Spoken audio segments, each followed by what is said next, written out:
Welcome to the Grace for the Growth podcast. I'm your host, Courtney Leo. The goal of this podcast is to encourage you on your own growth journey by empowering you to live your life with authenticity, freedom, and confidence. We will get real and raw as we dive into honest conversations about life, faith, business, relationships, dating, healing, and so much more. My goal is that you would walk away from our time together feeling a little less alone, a little less crazy, and a little more brave to be yourself. I hope you will find yourself more compassionate to past you, challenged as present you, and excited for future you. Embrace the story, welcome the messy of it all, sit in the unknown, and most importantly, live authentically. So pull up a chair in my virtual living room and let's dive into today's conversation. Welcome back, friends, to another episode of Grace for the Growth. I have my friend Lauren with us today here in the virtual living room. I'm so excited for you to hear her voice. And every time I chat with you, Lauren, I just appreciate our conversations. They inspire me, they challenge me, and you're so full of wisdom and so full of warmth. I feel like when we have conversations and not everyone can see us, but we're both wearing warm colors today, which I just think is like totally coincidental. But I just am so grateful for you. So thanks for coming on the podcast, Lauren. For anybody who doesn't know you, I was wondering if you would just take a few moments to introduce yourself to our listeners, let them know who Lauren is and kind of what you do, who you are. Sure. And before I jump into that, it is always delightful to talk to you. It's the best. So thanks for having me here. My name is Lauren Mathues. I'm a dating and relationship coach for Christian singles. I help demystify modern dating so that people can find lasting love. I love to connect around all things dating and society and how we got to this point in dating. But I'm also a Bible teacher and deep lover of the church. I'm a wife. I'm a mom of two, and I keep busy. Here in all of life. Yeah. Yeah. Mom of two. Yeah, you definitely have your hands full. I absolutely love that. And we've been connected the last few months, and I've just appreciated our conversations. We did an Instagram live together, and just the way that you carry such a unique voice into this space of dating and relationships. Like, we talk about singleness a lot on here because that's my season and I talk about my season. And so we talk a lot about that on here. And so just like your energy, your thoughts, your feelings towards it, I'm just always so inspired and so encouraged. And so I'm grateful that the world has you in this dating and relationship coach space. Like, I'm grateful for that. I think that's really important and really valid. Okay, so let's just go ahead and get straight into today's conversation. I would love to hear a little bit about your journey, your story. Well, really, most importantly, kind of, we're here to normalize imperfection and to embrace the messy. And so I would love to hear kind of what that looks like for you, what you're passionate about right now on this life journey, whether it's about dating and relationships, whether it's about something else. I'm just curious to let our listeners hear from you about this journey that you're on. Yeah, I love that question, Courtney, and the concept of embracing the messy, because as a recovering perfectionist, I can say it's really easy to be trapped and think that because I didn't do something the right way the first time, there's no recovery. And I think a big part of how I'm embracing messy right now is expecting that learning means I'm not going to somehow be downloaded a perfect plan and then like perfectly executed, but rather the process. And like even what God is expecting in my journey is learning and growth. And every part of me that is human, which is not knowing the future, which is not laying out a perfect plan, which is not like getting it right the first time. So The messy that I'm embracing in business, in life, is like really understanding more and more like I'm good. I'm good right now.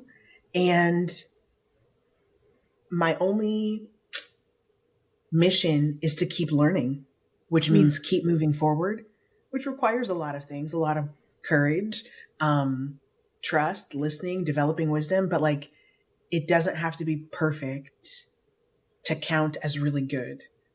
So for yeah. me, like my journey of discovering that, I mean, probably it started at the very beginning, but I remember thinking like, okay, this is how my life is going to go. I have this plan. I'm going to graduate college. I'm going to get married. I'm going to start having kids. I'm going to do all these plans that I have for myself. I'm going to, be with hope I'm with my kids. And then when they go to school, I'm going to go back to work and just the whole nine planned out. And none of those things transpired the way I thought they were. But in God's grace, like it was just on time. And so I found myself in this spot where I wasn't able to actualize the plan that I had made. And I was kind of delaying Mm. lots of other things that could have been happening because my plan wasn't being executed in my time. And so the messiness that I was rejecting and have since like looked back on with love and value is I don't have to, yeah, that's what I mean when I say we don't have to do it perfectly. We don't have to wait to enjoy all the beauty of life right now, even when there are things we're waiting for. So, one example is career. I definitely thought, man, this is the order that things are going to go for me. And I can look back on years that I did not run with the time and the energy and the opportunities I had because I thought, no, it doesn't come in this order. It doesn't come in this order. And so I can't do it. And I think that's kind of the messiness. Thankfully, God, in God's grace, we keep getting to learn lessons. And I think I'm a lot more equipped now to like go with what's in front of me and not think that any part of my life is stuck or stalled because the order of things in my head isn't being executed. Wow. Like we are just like 7 minutes in and we're like, well, we could just wrap up right now. Like Lauren, those words, that concept of, okay, I'm waiting around for something, but if I'm honest with myself, it's because I'm waiting for my plan in my timing to be executed. And because it's not happening the way that I expected it to, I'm just kind of holding back and I can't be present. I can't be present. I remember being in college, and right after college, I went straight into grad school, and then I worked a little bit after that.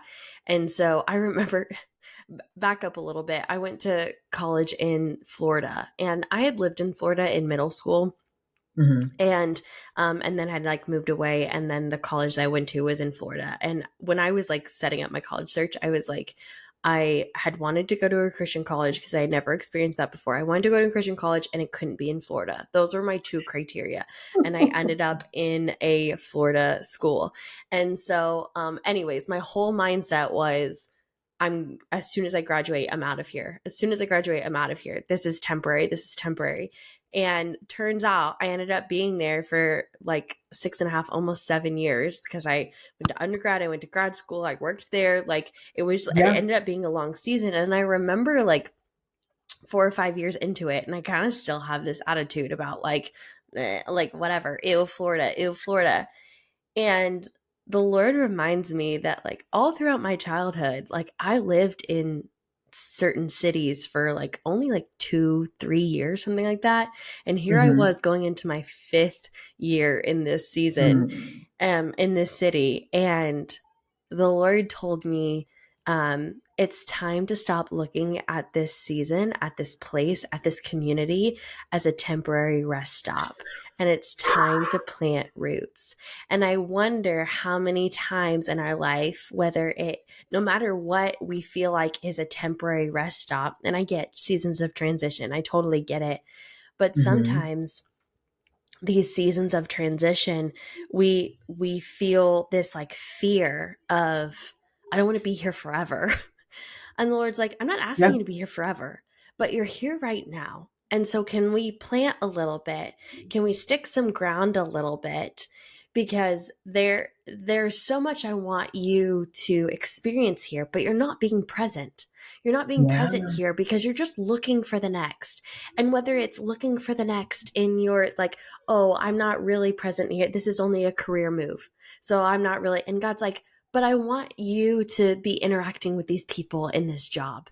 That this job Yeah. is going to give you more than just a career step. It's going to be something like that. Oh, I'm not going to sit here and be single forever. So I'm just going to kind of do everything I can to just move through the season. Okay, but there's things that I want to show you in your singleness season if you would just be present and if you would just look around. And so Yeah. I love, love, love, love. There's so many different things I can unpack about what you said, but the fact of like, I was just waiting and things weren't working out in my timeline. And so I wasn't around in what God was doing. Yeah. It's like God's so expansive that even though He, in His master plan, has us on the road somewhere, He's able to not waste any second. And so, Yeah. like, I think about you said, I'm in this place and it's a temporary job. I can't tell you how many times I thought and would use this phrasing, this is an in between job. This Yeah. is the job for in between now and when I really get started, when I really get going. And what's lost if we keep in that mindset is just what you said, the opportunity to put down a little bit of roots. But the fear, at least for me, the fear in putting down roots is that I'm going to be stuck here forever. Yeah. Or maybe like I'll forget that I have goals and things that I'm after. So as it relates to singleness, if I embrace this single life too much, I'm going to forget that I want to get married. But even just saying it that loud, it's like I'm not I'm not going to forget that. It's a Yeah. big thing. I'm not going to forget. So I am free to get to know people really Mhm. well, to invest in my faith community, to serve, to invest in my social community, to join an organization or get to know my town, my place, even if I only end up being here for a hot second. None of that's going to be wasted. And I'm not going to forget that I'm trying to go somewhere else. Yeah. I don't have to, yeah, I don't have to be afraid of the pain of leaving something that I really loved because that just meant I fully embraced where God had me. And like you Yeah. said, there are things He wants to teach. There are people He wants me to bless. There are people He wants to bless through me that require I be all in about the place that I am right now Mhm. for as long as I'm here. Wow. Yeah. Yeah. And understanding that God can do multiple things at once. Like Yeah. there's so much joy in that. And one of the things I've been really passionate about lately is reminding singles specifically, but I think it's really everybody. But that just because you go after, or just because you go after something, or you're present somewhere, doesn't mean that you're saying no or not yet or delay marriage and family. And I Hmm. think really there's this, I don't know, there's this fear, especially as you get older as a single, of, if I don't spend every ounce of spare energy healing or growing my relationship with the Lord so I can be worthy of somebody, or dating all the time or swiping all the time, if I don't spend every ounce of energy, then I'm delaying the inevitable. And what I really desire is marriage and kids. And it's just, it's, I'm a very logical person. I'm a very like this then kind of person, like if then Yeah. that kind of person. And it just like makes me sit here and go, okay, that mentality is definitely like cultivated by our culture, whether it's Christian culture, those kind of things. Like definitely cultivated. We have these unhealthy mindsets of well, God's just wanting to show you something in the meantime in your singleness. Well, then that turns God into a transactional God, that until I do XYZ, I'm not going to receive the prize of marriage, right? So it's like that turns God into a transactional God. And I don't think that God is a transactional God. Otherwise, we'd be very much in like continuous debt, right? So so I don't think he's a transactional God. 100%. But I think when I'm talking to people, it's like, okay, but I feel I just don't want to put this like delay on anything. I need to spend all of my energy on this, pursue this. And like, it's what I hear all the time. And it's sure, there are seasons. Like, if anybody knows my story, there's a season. Last summer was my dating intensely season, and I learned a lot, and it was dating was the focus. Go, go, go, go, go. Like, so there are seasons for that. But then there are other seasons where it's like, I'm focusing my energy and time in relationships otherwise, not in romantic connection. And it causes us to pause and go, okay, but that's a little fearful. Like if I was like all in on dating, would like that means he would come faster? No, no, that's not what Not that means. necessarily. That's not what Not that necessarily. means, because your story is different than my story, different than her story, then different than his story. And what do we believe about the character of God? I believe that God is bigger than all time and all space.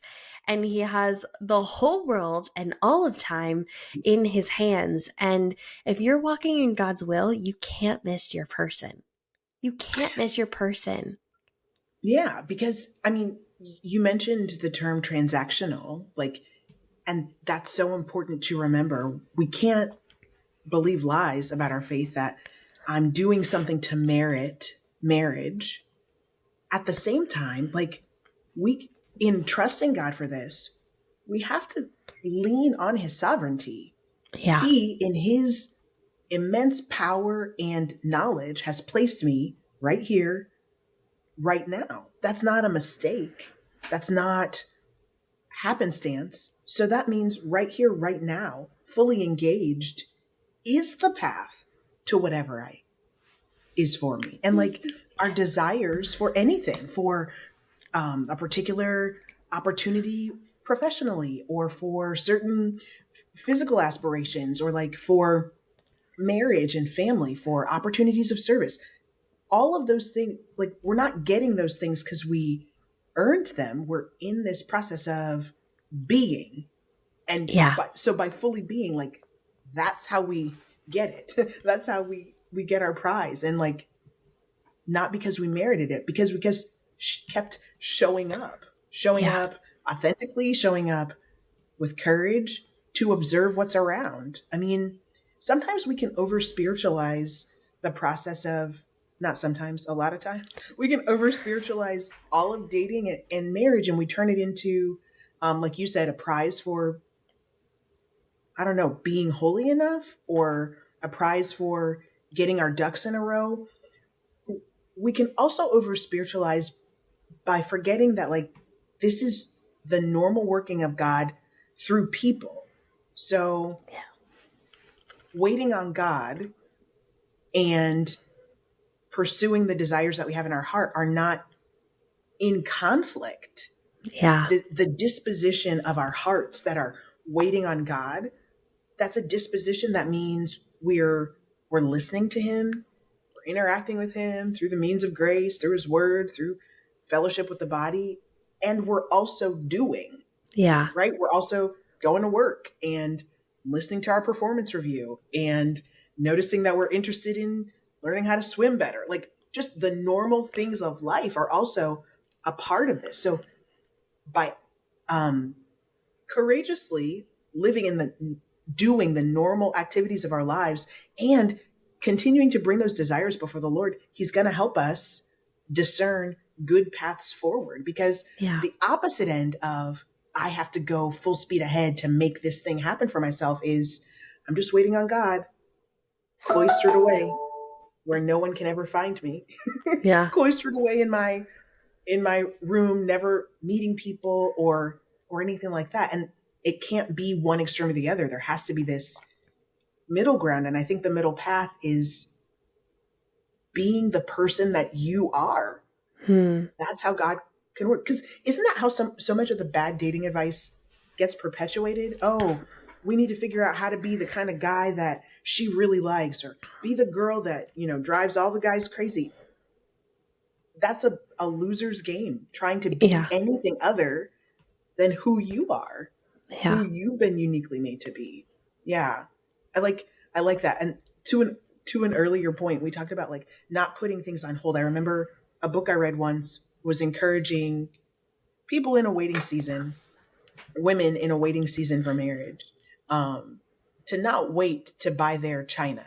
Like a lot of times when you get married, you register for a bunch of gifts, and one of them is your china that you're gonna eat on. And this book was saying, don't wait to buy nice things for yourself. And I think of that in terms of like, don't wait to travel, don't wait to go on those trips. We can cloister away dreams for ourselves and say, I only want to do that with my spouse. I only want to go to Europe for the first time with my spouse or whatever. But we can't do that if to the neglect of the living right now. If God in his Yeah. wisdom is not bringing a person right now, I can't let that mean he's putting all of my hopes and dreams on the sidelines. So we're back to Right. that, like, we're not at risk to live life fully right now. We're not going to forget we want something from God, and we're not going to, he's not like that. He's not treacherous or mean or the kind of entity that would say, you're having too much fun, so you must not really want this other Yeah. thing. You weren't pining away. That's not what he's like. He's about abundance, right? Yes. Yes, absolutely. You're speaking my language. You're speaking my favorite phrases. What do we believe about the character of God, and are you available for Mm, abundance? Those are my some of my favorite phrases. I love that. So you're right up my alley. I am curious. This question kind of came up. I'm curious to hear your thoughts, like, because I completely agree with what you're saying. I'm curious to hear what you would say to somebody or what you've experienced, those kind of things. This concept of I'm waiting on the Lord and I want to be walking in his will, and it doesn't seem like anything's happening. It doesn't seem like anything's going on. And I'm not seeing the needle move, career, dating life, whatever the circumstance might be, right? Um, And so, how do I set goals, dream, like think about the future when I don't feel any movement right now? What does that Mm, look like? I wonder what you would say to that, or how you would coach somebody through that. yeah. What the first thing that came to my mind when you were saying that, I want to be pleasing to God. I don't see the needle moving. Is the first thing. Ask him. Like, don't neglect asking him, even if you don't sense that you're getting an answer. Keep asking the Lord. Keep bringing that desire before him. And notice in that prayer time, like, am I being specific? Am I saying, God, what do you want me to do with my life? My life, just that expansively? That might be part of the problem. God is real. He's a real entity that really interacts with us. So that means it needs to be a bit more conversational than just, I don't know, shaking a magic 8 ball after asking some yes or no question, right? So, like, what we want to do is bring that desire to him. And then that brings me to the second point, which is start asking yourself through journaling, through leaving yourself voice memos, talking it through with people that you love, praying about it. Think about, what do I want? Yeah. I think it's really easy in our Christian doctrines to be so fearful of being entangled with sin, etc., that we lose sight on something that's vital, Yeah. which is tapping into our own innate desires. Now, hear me clearly. We don't get to just do whatever we want, right? We're not throwing God and his law out of the equation. But at the same time, if the God of the universe saw fit to knit you together in your mother's womb, then that means the unique things that Courtney thinks are cool, really gets fired up about, um, doesn't like. all of those things matter. So the person who's saying, where do I even start with making a goal for my life? I would say, what do you want? What do you want to do? Yeah. What's interesting to you? What's intriguing to you? This relates to our careers, right? And I think sometimes Christians do a little bit better of a job of saying, you need to pay attention to what you like with your career. You're going to be doing this for however long. So pay attention to what you like, but also pay attention to what your skill sets are, what you're gifted at. And Yeah. that could be in the form of taking, assessments about yourself. But I think one beautiful gift of the body of Christ is that when we are involved in our church communities, we have this beautiful group of people that over time know us and have seen us through different seasons, who can also speak to giftedness and ability. And that's not just for ministry jobs, that's for everything. So I would say pray, keep letting God in on the conversation. And number two, be real with yourself. Don't be afraid of the question, what do I want? I Yeah. have been astounded, Courtney, at how much momentum has been built in my own life with career, with relationship, when I just answer that question honestly. What do I Yeah. want to do? Yeah. And go with that. Yeah. What do I want? It seems like such a simple question because that's what you want. Like that's such like an egotistical like thing. Like and think about toddlers, right? Like what are they're always telling you what they want. They always are telling you what they want. Like yes, like if they're in pain or something like that, they'll tell you what you need, but most of the time they tell you what they want, right? And so Mhm. they'll tell you what they want, and for some reason through our stories, through our life, so many of us, and I think it especially shows up in church culture, so many of us have deconditioned ourselves to being honest Mm, about it. I know that's how I was. Like I didn't know what I wanted down to like I didn't know what kind of food I like to eat. I didn't know how what I like to spend my free time with, my I've mhm. shared about it before, but I've been doing solo dates for 8 years, and solo dates trained me on what Courtney enjoys doing, what she Yes. loves to do, because I didn't know the answer to that question. I had deconditioned myself, my upbringing, let like, oh, I was just so afraid of like being prideful and being an inconvenience to anybody, and everyone else's Not being a needs are more servant of all. important. Exactly. Not be servant of all. Everyone else's needs are more important than mine. Like just all of these things. We've deconditioned ourselves to that.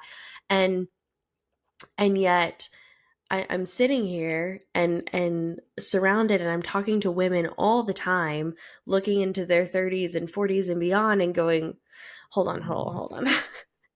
This is my one life, and this is the one life that I get, and I want to do something different. And I Mhm. thought my life was going to look one way. And whether we're talking about singleness, whether we're talking about having children, whether we're talking about a career move, whatever it is, we all have unexpected paths in our life. For sure. And I thought my life was going to be one way, and now I'm faced with a different reality. And I think if we're honest, it's a combination of things. One, we're fearful if we were to step out and to express what we want. What if that doesn't come to pass? What's the heartbreak that comes with that? And then two, am I even allowed to ask for what I want? Hmm. And three, if I say I want this, if I say, oh, it would be really cool to start this business, or I've always had this idea to write this book, but I always thought it would be after my kids are grown. Yeah. But at Yeah. this point, my kids are grown and going to be out of the house, like way into the later years of my life. And so now I'm like looking at my life and like, okay, well, the timelines are off. Like the timelines are off of what I've thought. So I would love to hear any of your thoughts about that, but I would also love to hear specifically um for anybody who's dealing with the this is not the way I thought like my circumstances were going to end up, what no matter what the circumstances are. But like Hmm. how do we dream forward? And maybe it is specifically for singles too. Like how do we have dreams for our lives? I would just love to hear your thoughts on this. How do we have dreams for our lives while also still holding on to the desire of a kingdom marriage one day? Hmm. Yeah, I mean, the first thought that comes to mind, Courtney, is the desire for something, especially the persistent desire. Like, we can rest. That's not inconsequential. That's meaningful. Yeah. That you want something over an extended period of time while living fully is such a, I can't say you're going to get it. No one would promise that. It's not written down. But at the same time, like, let that, honor that desire with attention. Honor that desire for a kingdom marriage with appropriate attention as one of the things that you want for your life. So we dream forward, I think, by doing what we can do about the thing that we want. Yeah. I talk to singles who want kingdom marriage, are unwilling to date. That's gonna, I mean, and they're not in a family structure that will arrange a marriage for them. They're not in social structures that will, they have a community matchmaker that they can go to. So, like, we have to do what we can do, but we don't have to do it in a way that further depletes us. I was talking to a client this last week, and she's in a very busy season at work. Like, it's super stressful.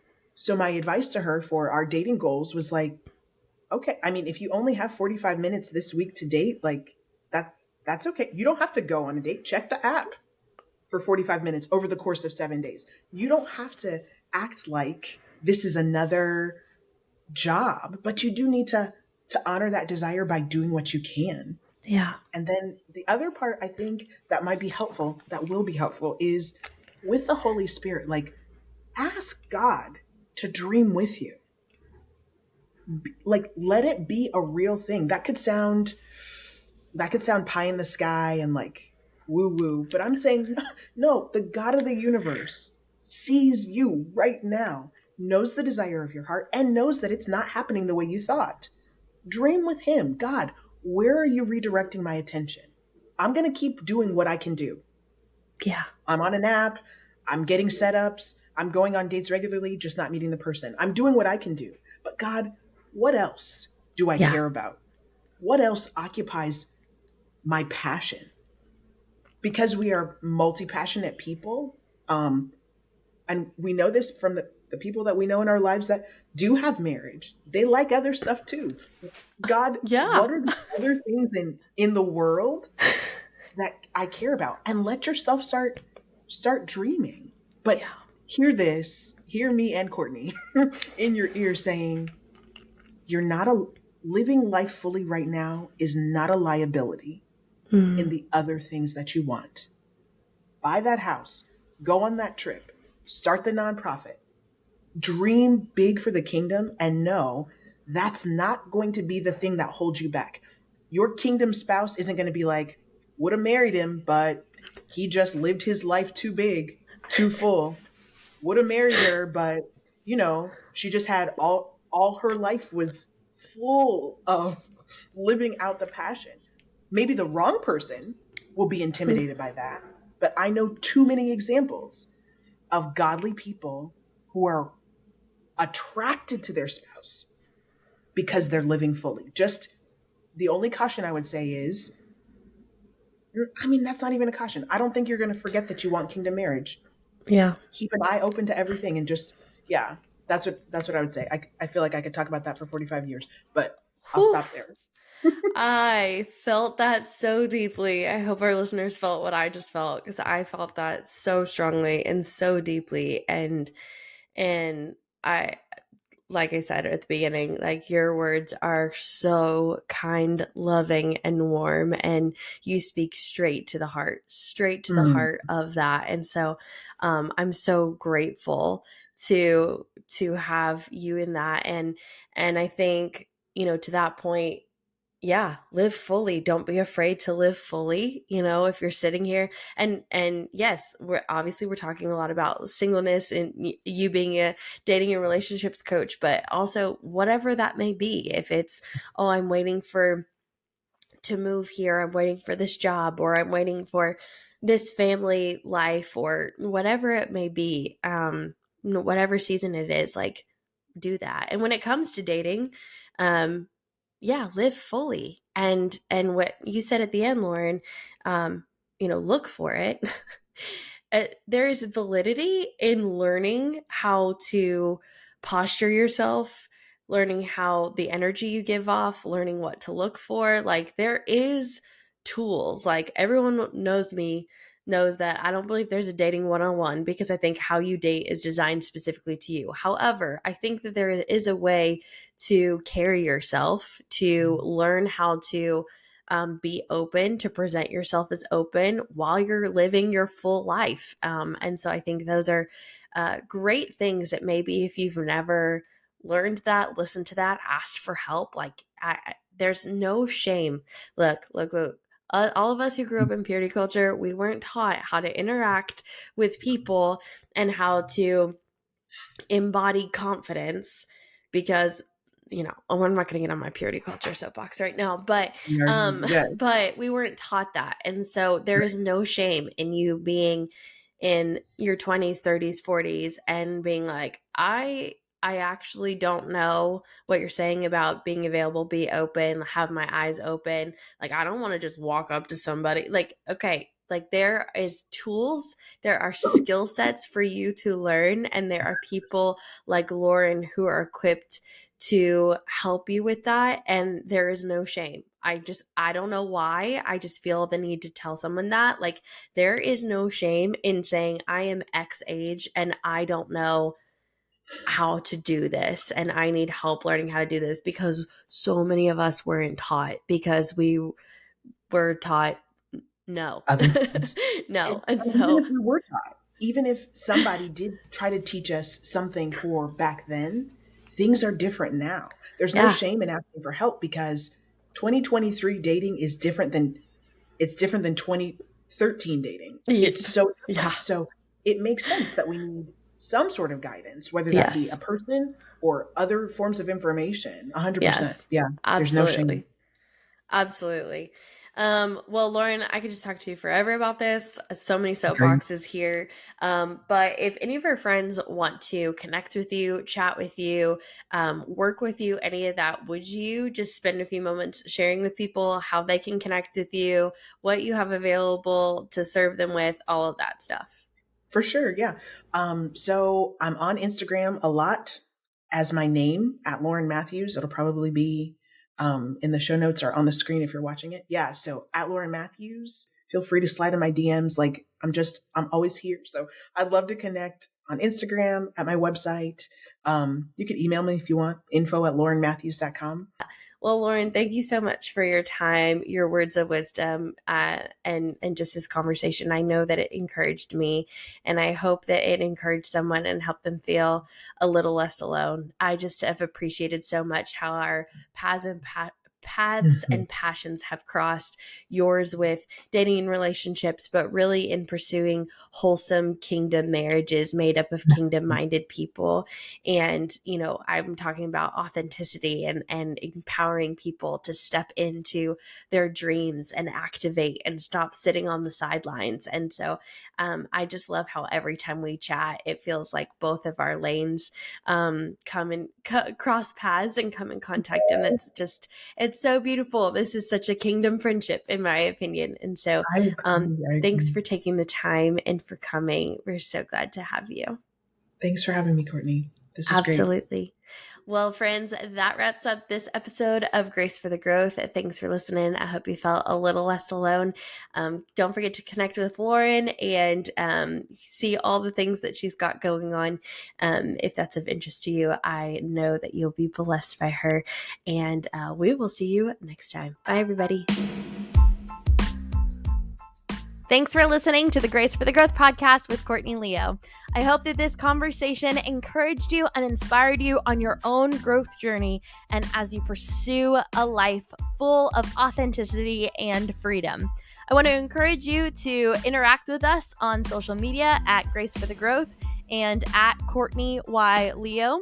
Also, if you've got any ideas, way that these episodes have impacted you or encouraged you, I want to invite you to either DM us or email us at hello@graceforthegrowth.com.